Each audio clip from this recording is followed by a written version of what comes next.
mentek ditukja Kangjeng Nabi tanda akhir zaman geus deukeut datangna Dajjal nomor kahiji masa cepet as-sanah kasyahri wa syahru kasab wa samakal yaum al-yaum kasah as-sa'ah kal dakik atau daki maka itu. Nah, setahun ko sebulan, sebulan ko seminggu, seminggu ko sapoe, sapoe ko sajam, sajam masa kumaha okos melem daun korma anu garing. Perat beres. Perasaan urang di akhir zaman, engke cak Kangjeng Nabi perasaan manusia di akhir zaman geus deukeut datang Imam Mahdi, neta teh cepet jasa. Kuari geus hampir kabehan nyaritakeun cepet. Kaiji disusul kedua yang mukjizat Kangjeng datang ka kos kitu teh nyaritakeun masih kana jauh ribuan tahun ku Kangjeng Nabi geus dicaritakeun.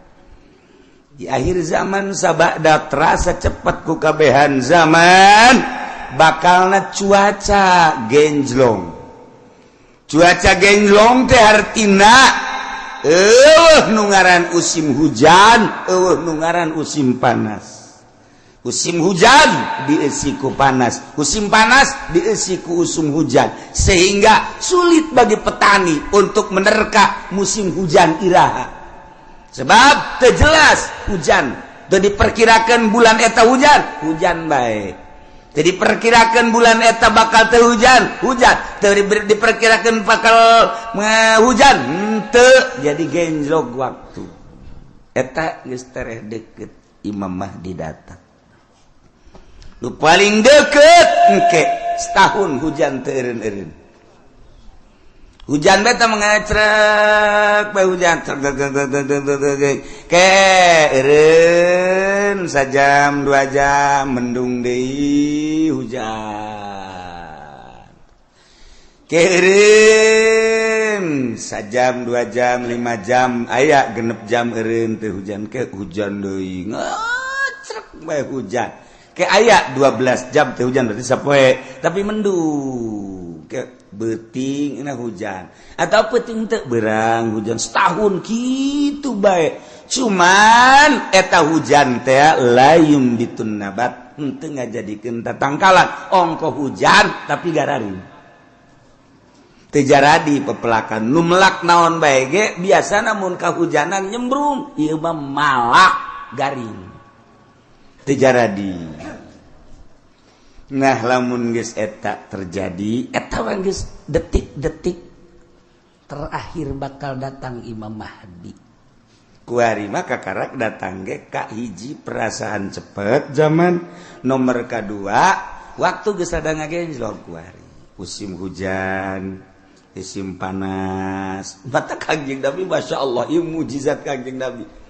Kula wasok mutalaah ni mujizat pohara geus karasa kuari. Tinggal ngecrek hujan.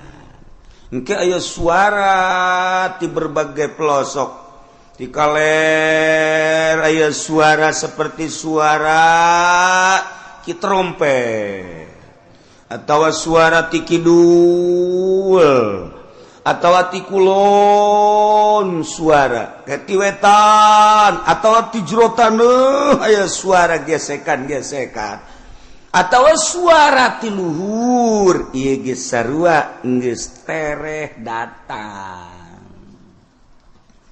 Nah ieu ngecrek hujan ti Kangjeng Nabi bakal ngecrok tapi teu jaradi tatangkala panas ongko usim hujan tapi panas. Okos urang naik mobil mewah tapi kesangan. Slow bapan gue. Naik mobil do mau Fortuner, AC-na gede. Tapi di jero mobil kesangan. Sebabnya na diudag-udag hutang. Mobil lagi ngiriditan hutang. Kawin mah aya 3 aya 4 nah ngan dibobodo kabeh ge ku duitna ngahutang di bank. Nah iya ke di akhir zaman baru dah jing ke baru gak hutang kabeh Masya Allah penelian hadis Kangjeng Nabi akhir zaman geus rada loba di antarana engke jelema lalumpatan menuju neraka. Cak Kangjeng Nabi di akhir zaman mah kabeh jelema lalumpatan menuju neraka. Sahabat caricing bae. Maksudnya salah tante Kangjeng Nabi ngomong nyarita. Kangjeng Nabi balik deui ngomongna di akhir zaman mah jelema lumpat kabeh ka neraka. Percis kos kuya mun dibahasakeun urang mah. Kos kuya ngagejeburkeun diri ka cai. Kuya di luhur aya naon bae gerbek-gerbek blus kuya mah ka cai. Aya naon gerbek blus. Ta ieu masyarakat manusia di akhir zaman percis kos kuya nyalametkeun diri ka cai ieu ge lalumpatan ka neraka. Jadi ngagejebur-jeburkeun maneh ka neraka di akhir zaman mah. Sahabat tetap masih culak-cilik keneh wae. Masa sih cak hatena. Neraka kan seuneu. Mun jelema kudu ngagejeburkeun ka seuneu. Ima jelemana meureun teu normal di akhir zaman teh wae mah Kangjeng Nabi salah ye. Masih didengekeun bae ku sahabat. Asana meureun aya kekeliruan ieu Kangjeng. Kangjeng Nabi kan weruh sadurunge winara. Sahabat teh masih kene culak-cilik. Banget percaya cak Kangjeng Nabi di akhir zaman ke jelema lalumpatan menuju neraka. Percis kos kuya nyalamatkeun diri ngagejeburkeun ka cai. Engke jelema masing-masing kabeh berduyun-duyun. Malah mun aya anu rada lambat kunyana disingkirkeun lambat amat sih ka neraka. Disingkirkeun kunyana aing lah. Jadi anu jelema-jelema anu ngahalangan di lambat sia ka neraka bae kudu lambat aing geula. Wih bari yang berani ayo aing geula geus aing jadi pamimpin neraka geus. Oh beranian jasa. Berarti kan geus 3 kali Kangjeng Nabi nyarita kos kitu tah. Berarti beneran nanya lah sahabat wani. 5 ya Rasulullah. Kunaon bisa kos kitu ya Rasulullah bisa jereba berduyun-duyun ka neraka. Sebab jelema kabeh memberanikan diri hayang jadi pemimpin, mendaftarkan diri hayang jadi kepala desa, mendaftarkan diri hayang jadi bupati, mendaftarkan diri hayang jadi gubernur, mendaftarkan diri hayang jadi presiden, hayang jadi menteri, eta ngaranna menuju neraka jahanam. Ya Allah ya Rabbi, urang lamun ngomong kos gitu pan bupati dah kiai bibisaan. Tok sama kos kitu mah. Sia aing mah keur ngaji. Sia daek ngadengekeun atuh teu ngaji. Aing mah ngaji ge ieu bangsa jeung jelema nu kos ka dieu be nu laletik aing. Muga dia mah teu kudu ngaji geus. Sia jeung Kiai Golkar bae ka ditu. Aing mah keur nyaritakeun akhir zaman. Mun teu percaya datang bae dibere kitabna baca ku sia. Iya teu bisa cenah macana. Emang sia mah ciri neraka teu bisa maca kitab. Ya anu ahli surga mah bari sama maca kitab. Waduh, cak meri maji makan yang agen teu. Teu ge pandai ngadengekeun. Pamimpin mana kuari nu daek ngadengekeun ngaji nu bener? Deuleu sa Indonesia. Ayo teangan camat nu daek ngaji nu bener. Sugan aya di Pandeglang mah, sugan aya di Serang mah. Coba sugan aya bupati nu daekeun ngaji nu bener. Nu bener ieu mah maksudna ngajina nu bebeneran Al-Qur'an jeung hadis beneran. Ya, celi aing sumpungkeun. Asal aya bae ge. Mana gubernur? Ieu mah ngaji bae heula ulah ngalaksanakeun ngaji nu bener mana? Mana? Eueuh, mantak aing ngomong kos kitu teh, bibisaanan teh mah kiai sakeun teh. Ya tuh kajen aing bibisaan aing. Itu percaya sia. Atuh babagi bae ge di akhirat. Dah, ya surga mah lain nu ki uci anu pangeran. Aing mah wau jeung pangeran goblok. Ya, gue ini sombongannya lah. Sombongan nu kitu mah meujeuhna. Pajar bae bener bae sombong lah. Pangkorak sia.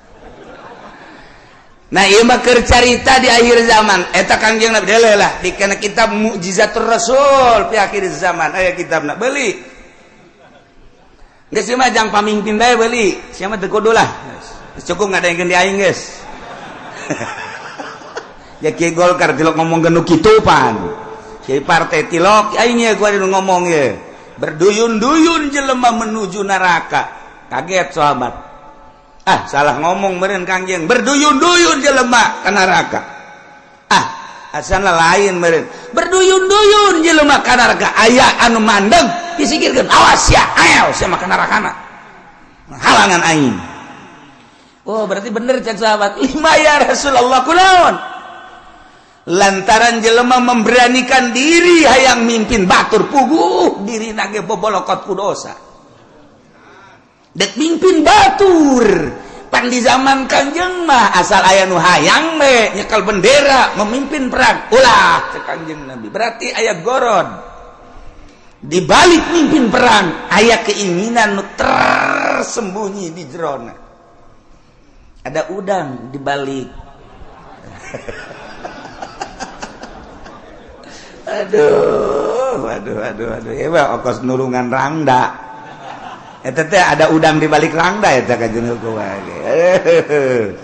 aya rangda katabrak sapeda di ais eta teh lain sangais-gaisna mun ditanya karunya jasa katabrak sapeda cek jana isukna aya nini katabrak motor diantapkeun ku nyana goblok gaji pendi blon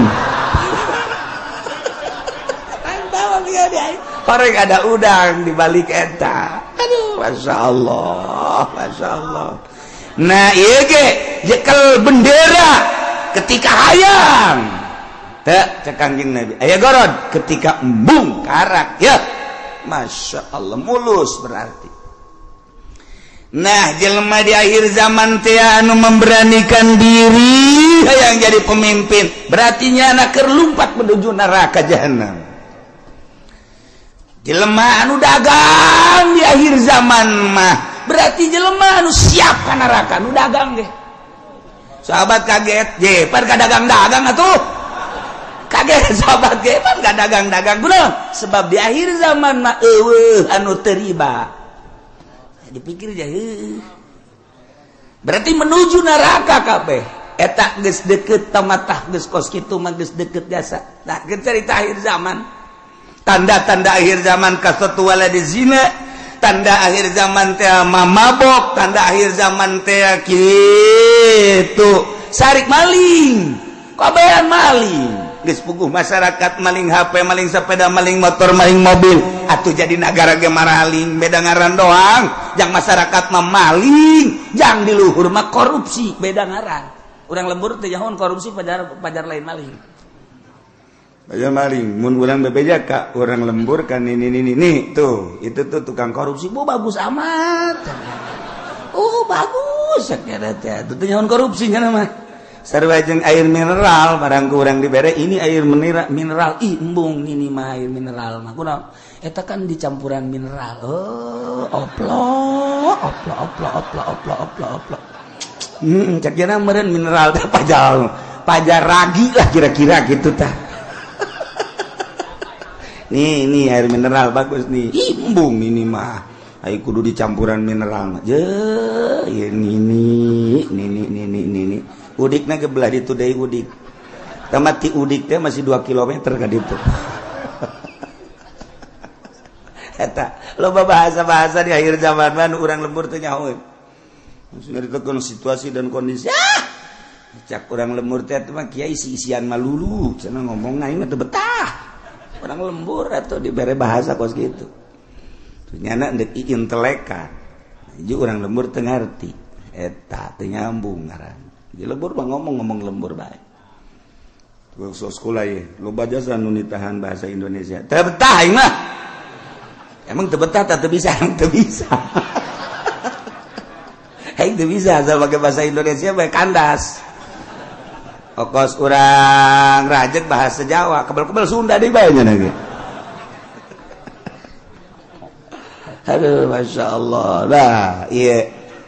Jadi orang namun nyaritakeun mujizat Kanjeng Nabi kadang hayang seuri bahasa Kanjeng dan hayang seuri hebat amat ngabahasakeunna yusafiruna ila jahannam berangkat kabeh ka jahanam kadua yas'auna ila jahannam lumpat yas'auna ma yusafiru ma leumpang yas'auna ma lumpat sahabat kaget penyeluatan si kajahanam koreng bener siaulah yang serikan pamimpin lompat ka jahanam nu tadi kedua pedagang ge orenganan lalumpatan ka jahanam nomor katilu cak Kangjeng Nabi di imah bae ge tetep ka jahanam bae yeuh ajeuna mah kabehan tah bupati rada lega bae tadi masa kaing doang cak bupati jeung gubernur sia ge sarua ayo atuh berjamaah lah 5 ya Rasulullah kunaon make jeung di imah bae ge sebab di jero imah ge teu kaluar tina maksiat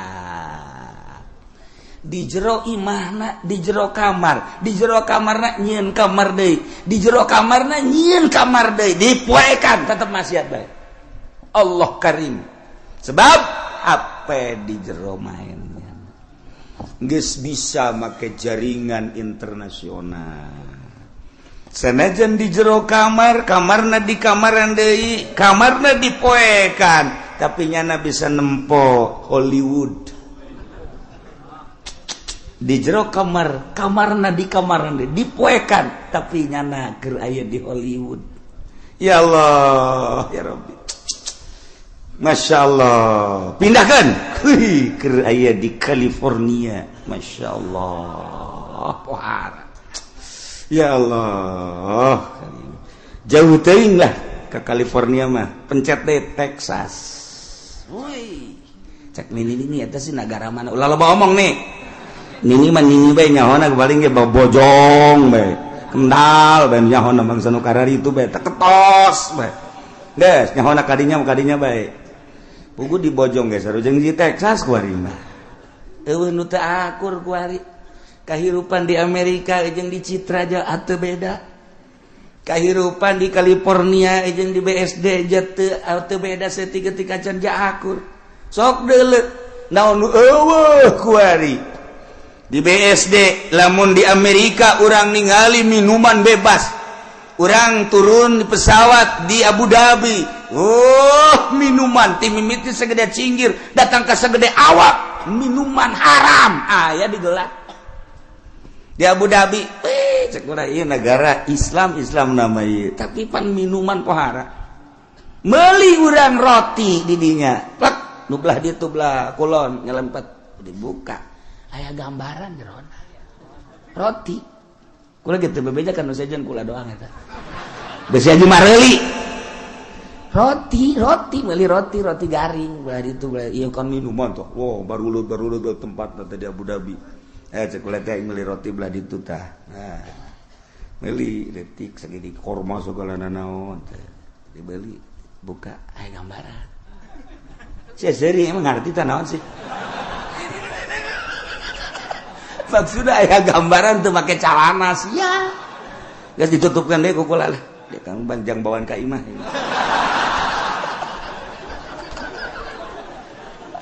Masya Allah Karim Itu beres.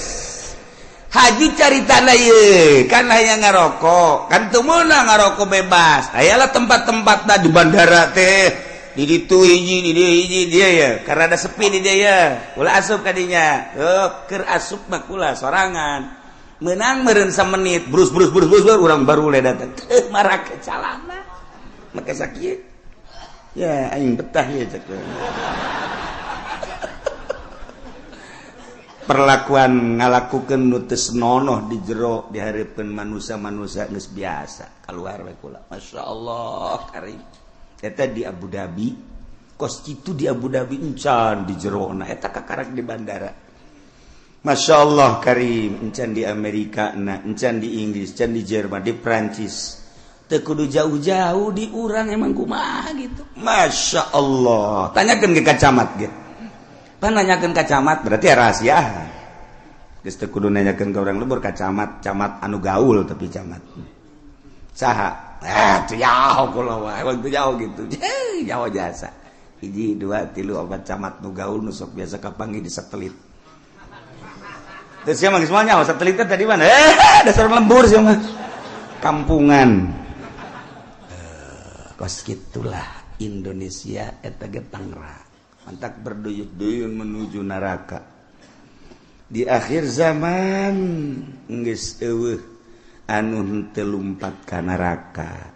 Cerik kabeh sahabat ketika cerik tetapi aya keneh manusia di eta zaman anu tetep ngomongna teger bae nyana menjaga mata ceuli jeung sajabana tetep bae ka Allah eta teh cek Kangjeng Nabi saeutik ge saeutik deui qalilan bahasa qalil teh saeutik agol min golil. Jadi itu bahasa Kangjeng Nabi agol min golil. Leuwih saeutik tinu saeutik jasa mun sakurangna. Saeutik jasa eta ge direntogan bae ku bangsana deui. Nyana negakeun ke hak, negakeun adil, jujur dina kakarak nyarita doang geus direntogan ku berbagai tokoh, ku berbagai masyarakat, ku berbagai tapi tetap aya bae cek Kangjeng Nabi. Datang ka engke Imam Mahdi turun, datang ka Dajjal aya we hiji mah setiap negara kabupaten dibere ku Allah hiji. Cuman geus hese nyalametkeunana sakadar nyarita. Iyalah Kangjeng Nabi nyaritakeun mukjizat di akhir zaman. Geus kuari mah zaman geus karasa cepet, waktu ngageser geus encan doang hujan ngecerep satahu angkep lamun kula nyaritakeun Mekah bakal dilebaran Madinah bakal diberet geus eukeur malah nah ieu tinggal hujan ngecerep satahun tapi teu jaradi naon teu jaradi jelema berduyun-duyun menuju neraka jahanam teu karasa Masya Allah tetap urang memantak ngaji urang hayang salamet mudah-mudahan urang kabehan disalametkeun ku Gusti Allah keluarga urang pemajikan anak incu urang disalametkeun pamimpin urang geja eta mah ku nafsuna ieu ketika nyana ngaragap nurani nama tetepnya lagi ceurik sarua bae hayang salamet mudah-mudahan dibere babalik pikir